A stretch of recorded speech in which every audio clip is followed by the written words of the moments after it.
esteemed members of the council, fellow residents, and community stakeholders. I stand before you today to express my strong opposition to the proposed wake usage on Lake Beulah. While I understand the concerns that have been raised, I do not believe that an outright ban is the right solution. Instead, we should work together as a community to find a balanced, scientific policies that address concerns while addressing this and responsible recreation. Responsible wakeboat operation can mitigate many of the concerns raised, education on best practices that we've all heard tonight. And one thing that I wanted to note is we've been talking about how wakeboats cannot be in shallow water because it's ruining the bottom of the lake. Wakeboats don't work in shallow water. So no one's going to be driving their wakeboat with it on in areas where we're going to be ruining the lake. Not only that, we love to spend time out on the water, spend time with our children, and certainly enjoy it with everyone in this room. We all have the same focus, and we want to ensure that we're enjoying it together. We wave to people. It certainly isn't time when we're out on the boat and it's taking over the entire lake. That never happens. We're out enjoying it with fishermen and friends and kayakers. And so I really urge you, it's the truth. And I really encourage all of you to consider science-based studies that are happening that aren't one-sided and that we create an opportunity for all of us to enjoy the lake together. Thank you.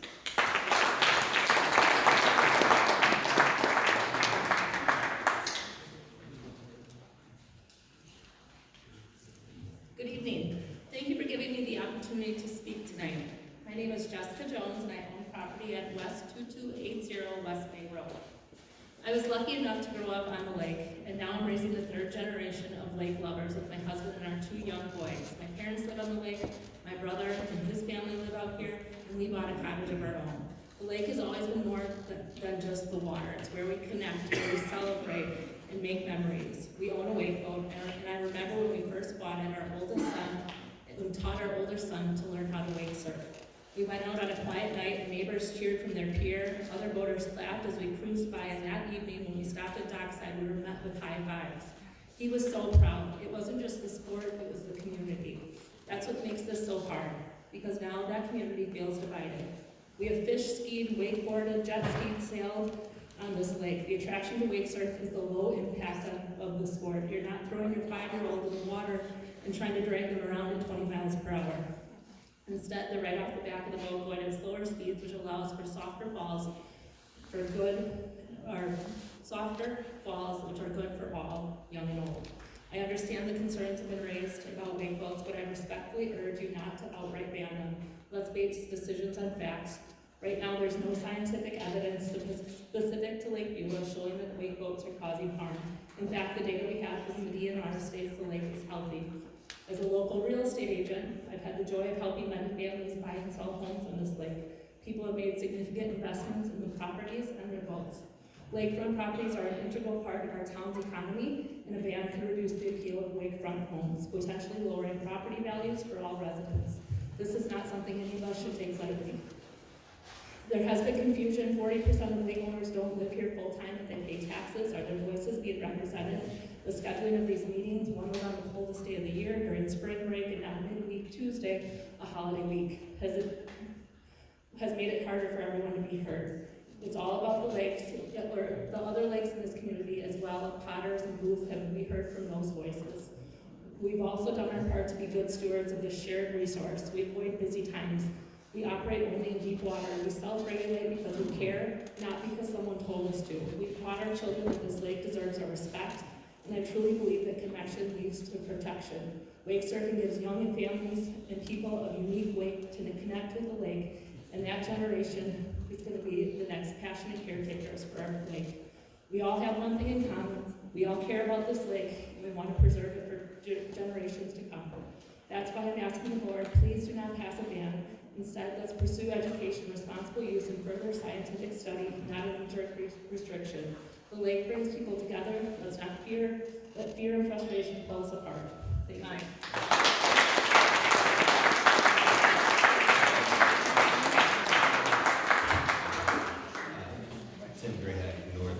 9585 Horseshoe Lane. First of all, I just want to say thank you to Technical Field for all you guys do. I really appreciate it. We moved on to the lake 10 years ago or so, learning about the history of the lake, taking track of the water quality. I truly appreciate it. And I actually really understand where you're coming from. If I told my grandfather, God rest his soul, that we had an oak that made a bigger wave, he would slap me across the face. That being said, some of the evidence that's being put up here is questionable at best. A picture of a weed bed that is no longer there, that's one spot of the lake, I get it. Like, let's look into what's happening. But then there's the studies that we're going to preempt. It's likely to be caused by weed beds. Let's see the result of the study before we make a decision. Other than that, there's the circular reasoning of saying, if we implement new rules, then people aren't going to follow them. It's ridiculous. How do you know they're not going to follow them without actually trying to implement them and enforce them? It's the same logic that the Prohibition Party pushed before the 19th Amendment. It's insane. Really what I wanted to do and come up here was just talk about the benefits that I've had from surfing with friends, with little cousins, with family. Personally, it hurts a lot more to fall, going behind a boat at almost 30 than it did when I was 16. So a low impact sport was great to be able to still get out on the lake, to feel like an athlete once more, even though those days are slowly sliding away from me. It's built a real sense of community, with other boaters, with other people on the lake, with friends who have brought up and spent the entire day trying to get them up, even though they fail consistently. Lots of laughs, lots of great memories. I worked in a marina on Lake Geneva for a summer. If anyone's looking for a good high school summer job, I would recommend it. Really what it comes down to is safe management with any boat. You work a rental pier, and anybody with a boat is a threat to other people on the lake, no matter what. I'm sure everyone here has had a wave runner come too close to you or jump your wake, or a kayak comes around a blind corner and you have to make a quick turn. Things happen. But education, working collaboratively with people together is really the key, not an absolute man. So again, technically, thank you for all you guys do. Work collaboratively with us. Let's find a solution where everyone can use the lake all together. Thank you.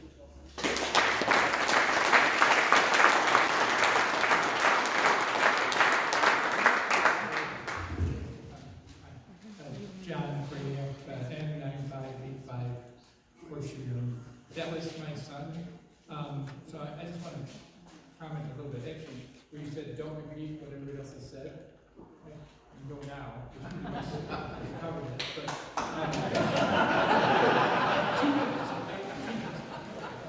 at the other guy's wedding, I went 15 minutes, and I went to 14 minutes, 27 seconds.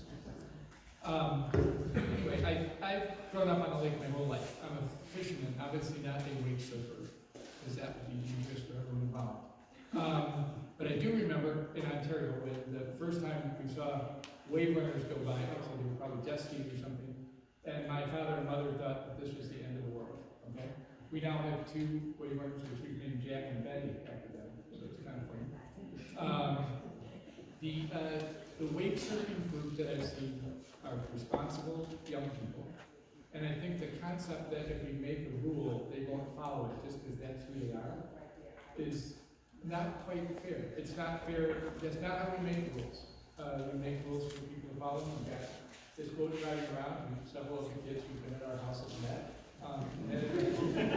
And so if we make a rule, we endorse it, even by the group that doesn't want to put boats. And again, you guys have been great since you've been here. There are areas where it's safe. They're kind of weird shaped areas, but if it's safe and reasonable, we do that. Maybe we change the rules, maybe we do that. But I think the last part of it is this thing about science. Okay, so I'm actually, I worked in med school and I've been a scientist my whole life. There's always people who grab onto one thing or another. And that's the same thing we see in social science and we see in other things. You look out here at all the cars out there, for all the people who love the environment, there are very few electric cars out there, okay? Almost none. And so you've got to kind of figure out where does this play out? How much do we believe the science? And you do believe the engineering part, but how that impacts things you don't know. You just have to kind of wait it laid out well. I think the study on Lake Beulah would be good. If you ask them, do you have a long-term study on any lake? They don't. I actually asked them. So there's no long-term study of what happens with wake surfing on a lake. You really want to wait for the long-term study and I'll listen to that. But I beg you guys to kind of think of the rules that you could make and not just say we can't do it because no one will pay attention. Anyway, thank you very much.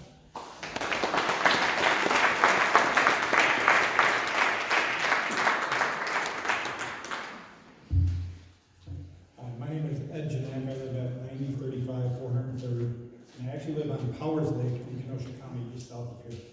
I am predominantly a water skier, although I do surf on occasion.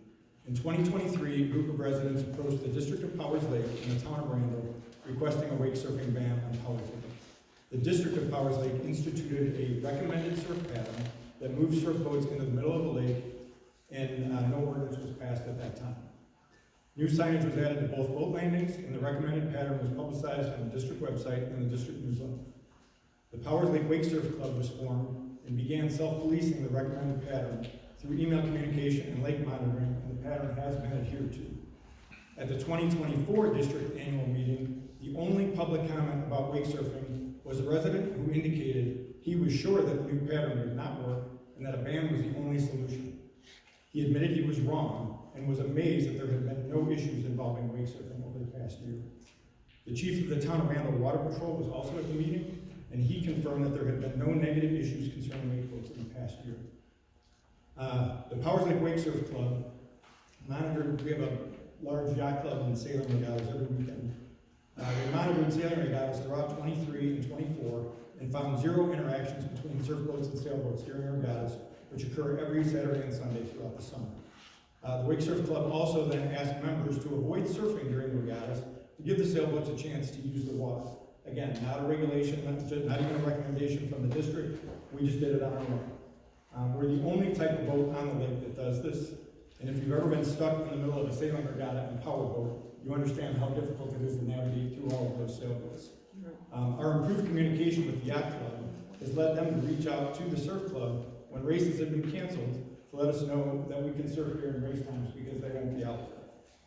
The most dangerous interactions that I've ever had on our lake is when both a pontoon boat and a stern drive boat came within 50 feet of a surfer that was down in the water, creating a huge safety risk for our rider. If our waves were dangerously large at that point, both of those boats would have had an issue, but in both cases, they continued to cross both our wakes, never seeing the surfer in the water, and the party on board never stopped. The Last Wilderness Alliance rightly claims that wake surfers are not scofflaws and will abide by any regulation passed. This is also true for recommendations. We have found on Powers Lake that the surf boat owners are as, if not more, concerned about safety and the environment than any other boater out there. I strongly advocate for education and a statewide solution versus confusing local regulations. Thank you.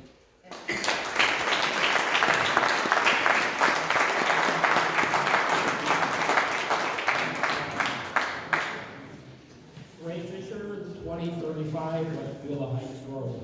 I belong to a camp on Lake Beulah. Our history goes back more than 125 years. Environmental stewardship has always been a key focus for us. Because of wake surfing waves, we have, for the first time, having to budget hundreds of dollars in shoreline restoration. Why aren't the wake surfers being held accountable for this damage? For the protection of the lake, I encourage you to institute a ban on wake surfing. One other note, I was pontooning on the West Bay. This is near the Old Fred's Tap area. No boats were around, but I saw a very large, long plume of light brown lake bottom that was left by a wake boat in way too shallow of water. And no boats were around, they were gone, yet they left the mark.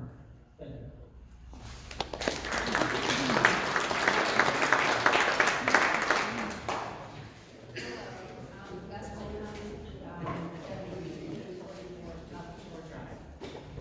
Good evening. I am a new board member for Protect Lake Beulah, and interestingly, I recently found that my great-grandfather, who was one of the first people on Lake Beulah, was put on the board of Protect Lake Beulah in 1901. So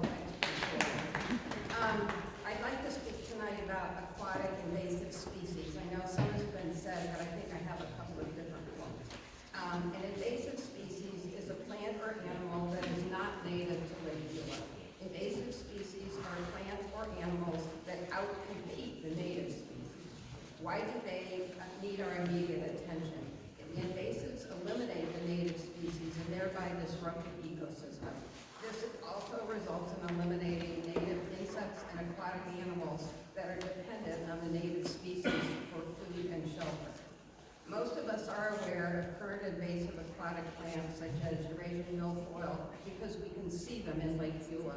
However, on the animal side of things, spiny water fleas are already in 20 Wisconsin lakes, and quagga mussels were reported in Lake Geneva last summer. Unfortunately, neither of these invasive species can be controlled or eliminated. Wisconsin's Clean Boats, Clean Waters program is important because volunteers can assist boaters to check for invasive species on the hulls and in live wells on the boats in the landings, at the landings. Live wells, such as those used when fishing, are readily accessible, can be easily inspected, and can be completely drained, wiped dry, or left open to air dry. They can also be easily decontaminated with vinegar or hydrogen peroxide. No special training equipment or hot water are needed. Ballasted boats, on the other hand, cannot be completely drained, and several gallons of water potentially containing invasives can remain in the water reservoirs. Ballasted boats are of special concern directly relevant to Lake Beulah. We know that invasives spread easily to areas that have been damaged, and now we have some scientific evidence and underwater video drone footage that shows the damage to the lake vegetation. In Protect Lake Beulah's view, we have a clear choice before us. We can ignore the problem as it continues to accelerate and gets worse, chase after it in an effort to fix it with ever-increasing amounts of taxpayer dollars while local property values and the tax-based funding declines, or we can ban wake-enhanced boating quickly before we reach a tipping point and the problem becomes too big to solve. There really is no bargaining, compromising, or delaying. In the view of Protect Lake Beulah, we need to have the foresight to take action now to protect the lake for future generations.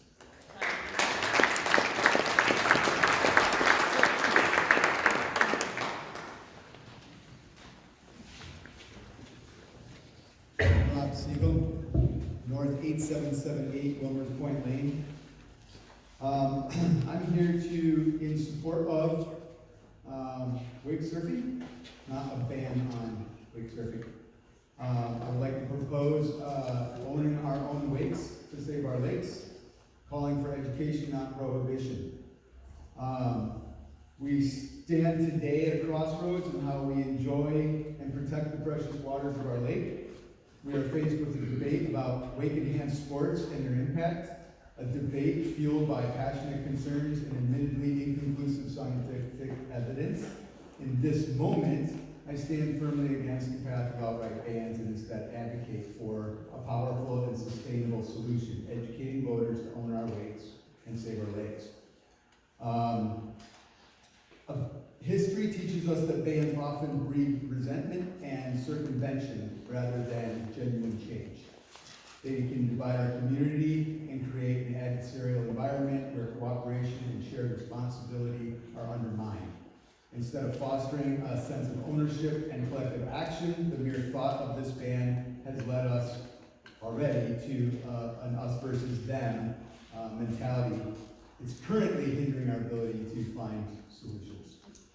The alternative, the path I wholeheartedly endorse, is comprehensive voter education focused on wake awareness as a responsible voting practice. It doesn't happen at the moment, so it should.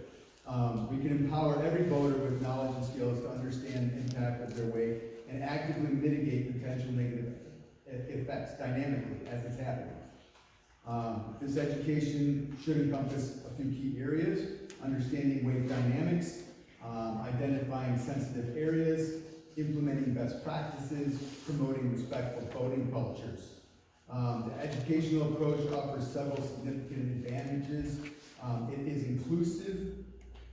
It engages all voters, not just wake surf boats or wake boats. It fosters a sense of collective responsibility rather than isolating specific groups. It's also proactive. By equipping voters with knowledge and skills, we empower them to prevent potential damage before it occurs. Thirdly, it's sustainable. Education creates lasting change in behavior and fosters a deeper understanding and appreciation for our delicate ecosystem. Let's choose the path of empowerment over prohibition.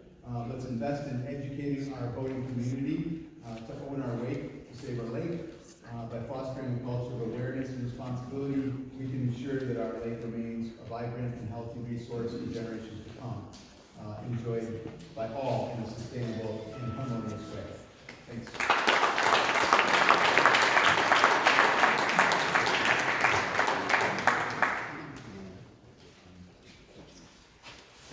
Barry Quirk, W1522 South Shore Drive. After hearing the comments from very thoughtful, well-spoken folks, you may have concluded we have an irreconcilable breach between alternative views.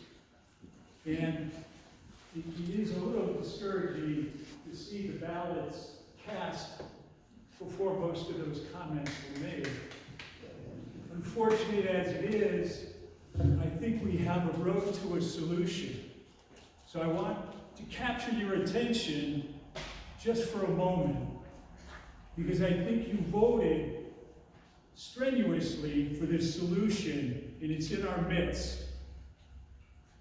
I want to remind the electors of the thoughtful and common sense public comments that Chair-elect Joe Jones made to our esteemed board on February 10th, 2025, before he was elected.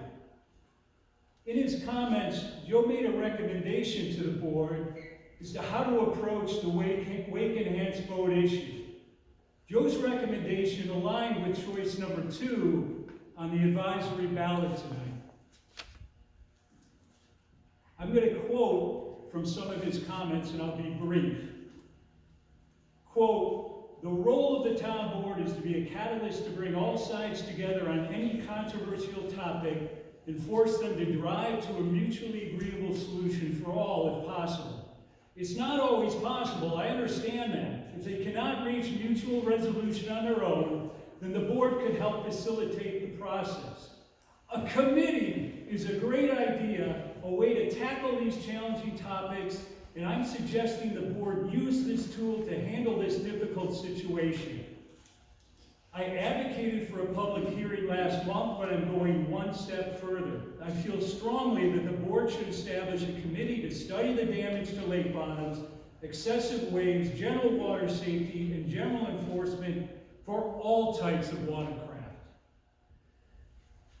Some private groups in town and outside of town anointed themselves the de facto committee that Joe spoke of without being formally appointed, purportedly undertaking the committee's work without the East Troy Town Board's balanced guidance, and they alone, without public hearing, have concluded based on their narrative that the only approach to save our lake is to ban wake-enhanced boats, leaving no room for compromise. If this approach were accepted,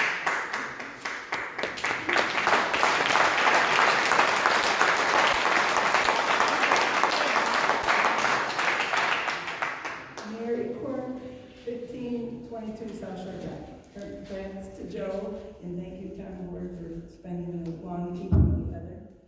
After attending several recent ETB East Troy Town Board meetings, I agree that the wake boat issue has taken a lot of valuable time away from the East Troy issues.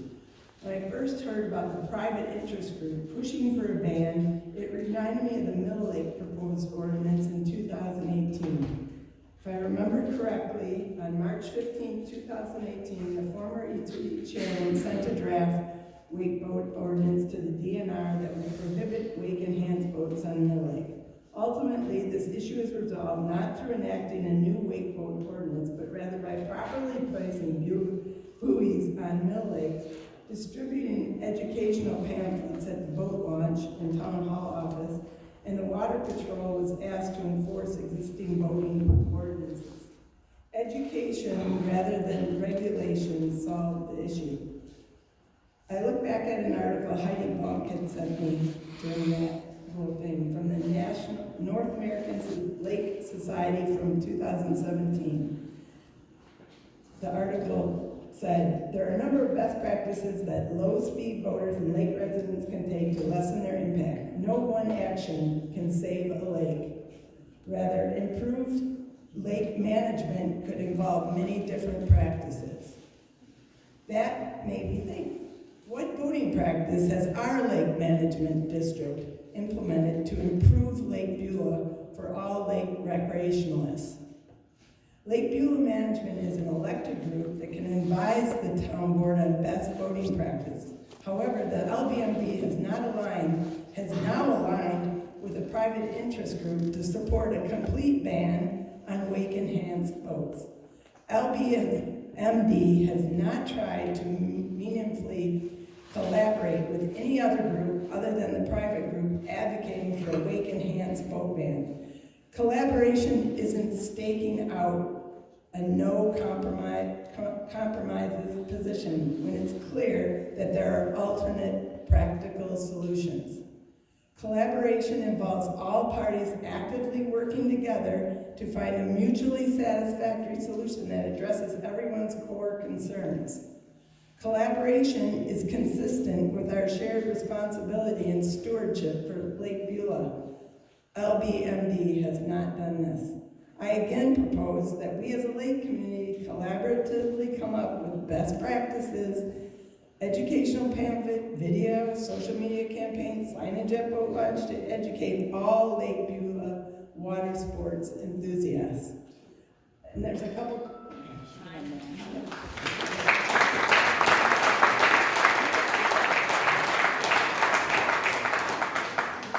Good evening, my name is Steve Radke from 10240 West Farmville State Sport. I'm a member of the Wisconsin Water Sports Coalition and part of the BRB community. The hard truth is, boats are just bigger.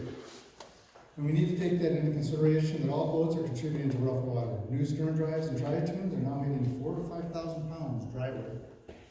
We have people in these meetings, not here, other meetings I've been to, they criticize surfing while tubing behind 25 to 28 tri-tunes, completely oblivious that they're generating 12 to 16-inch waves. The waves are out there, and it's not just surfboards. Sedimentary suspension and the health of the lake. These boats have been on these lakes for 20 plus years, and yet we hear the lake's current statuses are pristine.